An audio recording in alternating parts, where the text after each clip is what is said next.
Hello friends, আপনারা সবাই কেমন আছেন? আশা করি আপনারা সবাই ভালো আছেন। আমিও ভালো আছি। আজকে আমি এখানে বানিয়েছি মোচার ঘন্ট। তো চলুন বন্ধুরা, রেসিপিটা দেখে নেওয়া যাক।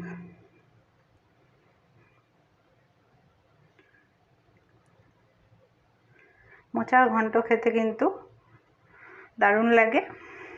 তো এখানে আমি প্রথমেই নিয়ে নিয়েছি একটা গোটা মোচা, একটা বেগুন, আলু 3টে নিয়েছি, আর এখানে কিছুটা ছোলার ডাল রাতে ভিজিয়ে রেখেছিলাম, আর গোটা ছোলাও ভিজিয়ে রেখেছি, সেটাও রাতে।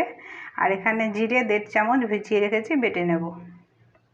তো এগুলো ধুয়ে কেটে বেছে ফিরে আসছি। তো প্রথমে আমি মোচাটাকে এইভাবে ছাড়িয়ে নেব। ছাড়িয়ে নেওয়ার পরে মোচার ভেতরের যে শক্ত কাঠির মতন অংশ থাকে আর মাছের আঁশের মতন অংশ থাকে, সেগুলোকে ফেলে দিতে হবে। এই যে এইভাবে ফেলে দিতে হবে। এইভাবে সম্পূর্ণ মোচাটা প্রথমে বেছে নিতে হবে, তারপর কুচিয়ে নিতে হবে। তো এইভাবে বেছে আমি নিয়ে নিয়েছি। এবার কড়াইয়ের মধ্যে দিয়ে দেবো জলের মধ্যে সামান্য নুন আর হলুদ, তাহলে কিন্তু মোচাটা কালো হবে না। তো এইবার আমি এগুলোকে কুচো করে নেব। আর মোচার ভেতরের অংশটা খুব নরম হয়, ওটাকেও আমি কুচো করে নেব। তো কুচানো হয়ে গেছে। এরপর জল ছেঁকে নিয়ে ফিরে এসেছি। এবার আমি এটাকে প্রেসার কুকারে দিয়ে আমি 2টো সিটি দিয়ে নেব। আর এর মধ্যে দিয়ে দেব জল।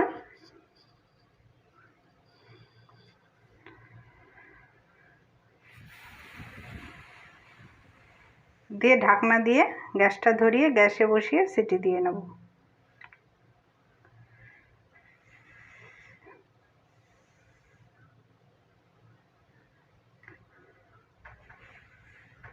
এরপর আমি শিলনোড়ার মধ্যে প্রথমে ডালটাকে বেটে নেব। আপনারা চাইলে মিক্সিতেও বেটে নিতে পারেন। আমি এখানে শিলনোড়ায় বাটলাম।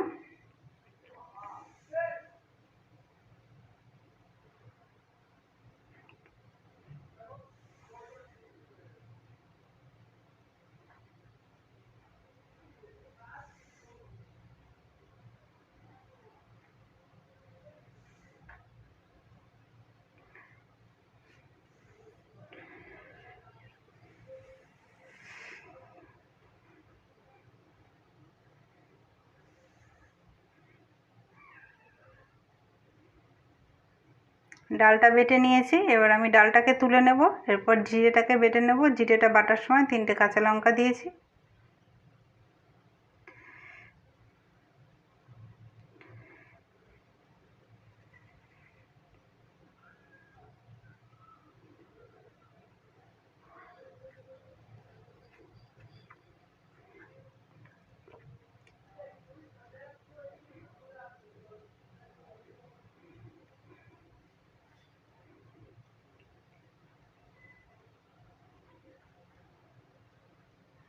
এবার আমি জিরেটাকে তুলে নেব।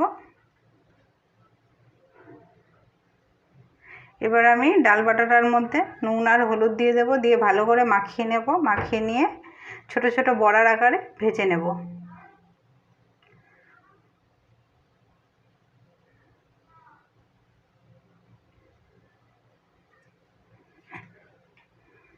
এখানে আমি জিরেটা বেটে নিয়েছি, গোটা ছোলার ডালটা বাটা, আলু বেগুনটা টুকরো করে কেটে নিয়েছি। এবার কড়াইয়ের মধ্যে দিয়ে দিলাম তেল।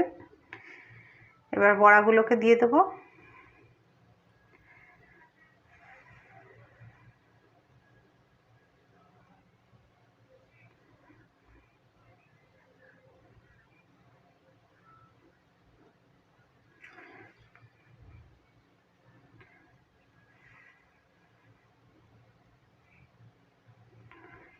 এক সাইড হয়ে গেছে, আর একটা সাইড উল্টে দেব। বড়াগুলো ভাজা হয়ে গেছে। এবার আমি বড়াগুলোকে তুলে নেব।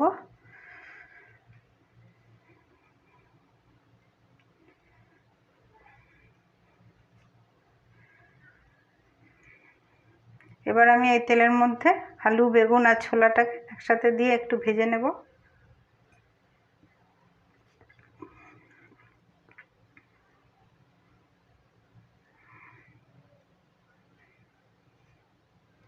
এর মধ্যে সামান্য একটু নুন আর হলুদ দিয়ে দেবো।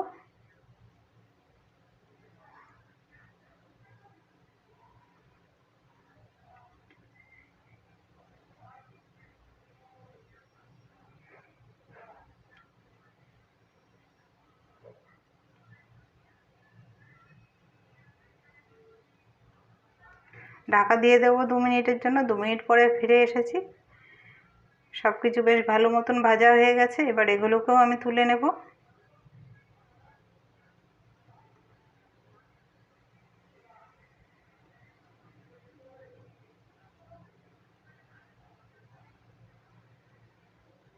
এরপর আমি কড়াইয়ের মধ্যে দিয়ে দেবো সামান্য আরও তেল।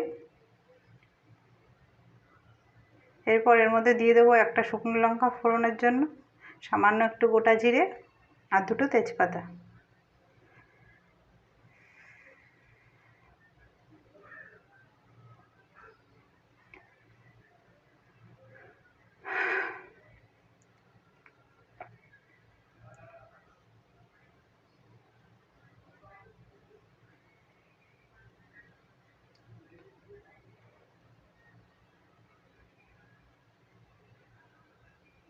হাফ চামচের মতন আদা বাটা দিয়ে দিলাম, আর যে জিরেটা বেটে রেখেছিলাম লঙ্কা দিয়ে সেটাও দিয়ে দিলাম। এরপর দিয়ে দেবো স্বাদ মতন লবণ। যেহেতু আমি মোচাতে আগেই লবণ দিয়ে ভিজিয়েছিলাম, তো সেই জন্য বুঝে দিতে হবে লবণটা। আর দিয়ে দিলাম হলুদের গুঁড়ো, আর দিয়ে দিলাম কাশ্মীরি লঙ্কার গুঁড়ো। সবগুলো কিন্তু হাফ চামচ করে দিয়েছি। এবার দেবো সামান্য একটু জল। গ্যাসটা কমিয়ে দিয়ে কিন্তু মশলাটাকে খুব ভালো করে ভেজে নেব। ভাজা হয়ে গেছে। এবার আমি সেদ্ধ করে রাখা মোচাটা চটকিয়ে জল ছেঁকে নিয়েছিলাম সেটা দিয়ে দিলাম। ভালো করে কিন্তু চটকিয়ে নিতে হবে।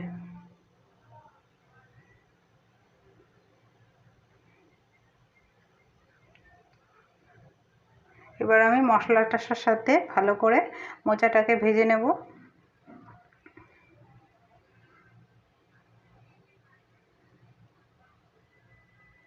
এবার আমি এর মধ্যে ভেজে রাখা আলু বেগুন আর ছোলাটাও দিয়ে দিলাম। দিয়ে সবগুলো উপকরণকে খুব ভালোভাবে মিশিয়ে নেব।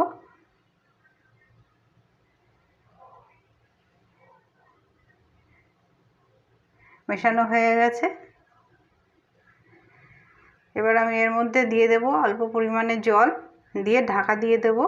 দিয়ে 5 মিনিট গ্যাসটা কমিয়ে সেদ্ধ হওয়ার জন্য রেখে দেব। 5 মিনিট পরে ফিরে এসেছি।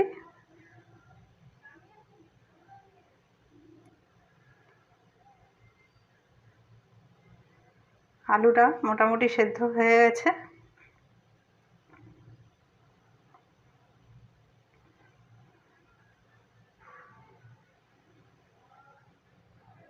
তো এবার আমি ডালের বড়াগুলোকে দিয়ে দেবো এর মধ্যে।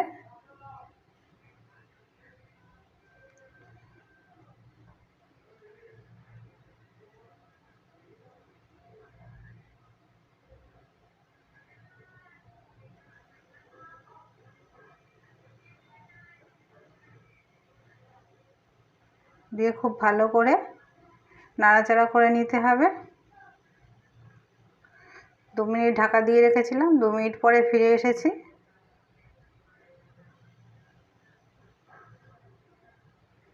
এবার আমি এর মধ্যে দিয়ে দেব সামান্য একটু চিনি আর গরম মশলার গুঁড়ো, দিয়ে ভালোভাবে মিশিয়ে নেব। আপনারা যদি মনে করেন তাহলে চিনিটা নাও দিতে পারেন।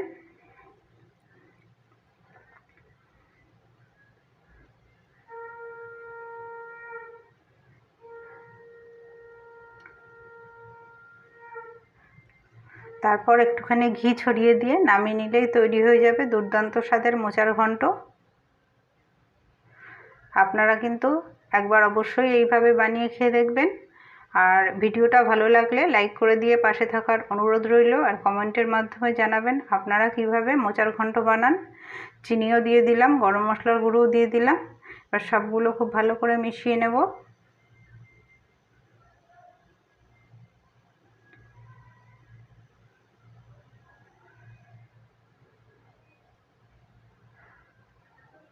এটা একদম নিরামিষ রেসিপি।